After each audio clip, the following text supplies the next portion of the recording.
Lex Luger shoots on an altercation that he had with the Junkyard Dog. And at the time, the Junkyard Dog for this particular match was his tag team partner. And for the record, it took place in Brantford, Ontario, Canada, June 28, 1990. As you see here, Lex Luger and the Junkyard Dog defeated then NWA World Champion Ric Flair and his tag team partner Arn Anderson. Let's get right to the interview. There's been a few stories talked about an altercation you had with the Junkyard Dog. Do you know anything about that? Oh gosh, that was minor, but yeah, he was in we were in some little small town in Canada, and I'd heard reports about him taking drugs or anything, but he never did it in front of me, so I still to this day can't confirm. I never saw him do anything.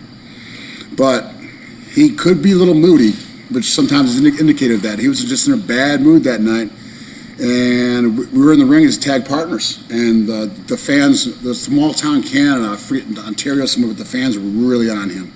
I mean, bad, making fun of him, which I don't like. You know what I mean? But I know they pay their ticket money, and they're more than welcome to do that. So, you know, I said to myself, you know, they're being rough on him, but so I gave him I said I'll sell because they're on him so bad, and I'll give him the hot tag. Well, when I gave him the hot tag, he wanted to get in the ring the way I tried to get out. So I said, well, I'm going to get out of his way. I already gave him a tag. I went the other way. He went the same way. It's just one of those things that can happen, like even getting on and out of a doorway or an elevator. And I kind of went, oh my gosh, not laughing like disrespectfully, but like. So he came back thinking I had kind of done it on purpose. And I go,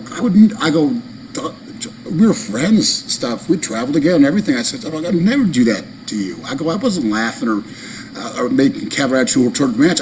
I'll wrestle the same way if there's 100 people or if there's 70,000 people. I will try just as hard to match. So another thing that's ingrained in you. You know what I mean? You work the same way. Those same 100 people paid their money and got in their cars and came to watch you as that 70,000 people. So don't shortchange it because there's only 100 people there. You know, don't do that to people. You know, they're probably your most hardcore wrestling fans. And came back to the locker room and he stood up over me, and it's just a very quick, short altercation. Nothing really. No punches were hit or landed or anything. Just kind of tussling around. The floor was all wet. You know, we'd already showered. We had those wrestling boots on the wet floor, like the cement floor. We never could even get our footing, so it was actually kind of silly. You know, we're like ice skating around, and we apologized to each other.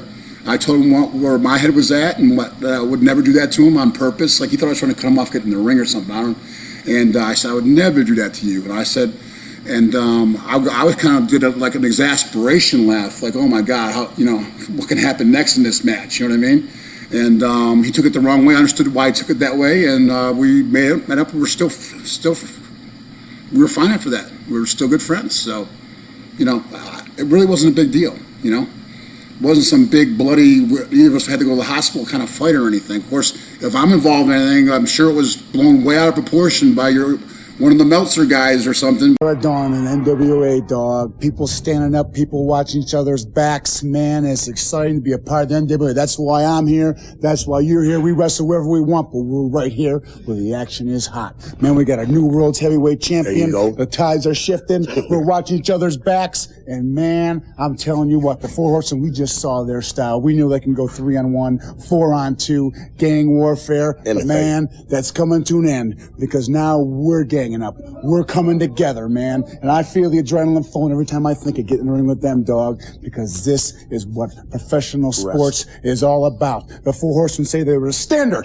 by what professional wrestling is judged by. But now, dog, man, we are coming. We've proven our credibility. New world champion in the Stinger. There you go. Man, the total package U.S. heavyweight champion. There you go. Man, and we got tag matches signed up. We'll put our name on the dotted line anytime, anywhere, any arena across the country, because the Four Horsemen and us are going to be tagging up, baby, and they're going to meet. Another one bites the dust, and another one gone, and another one gone. How do you think I'm gonna get?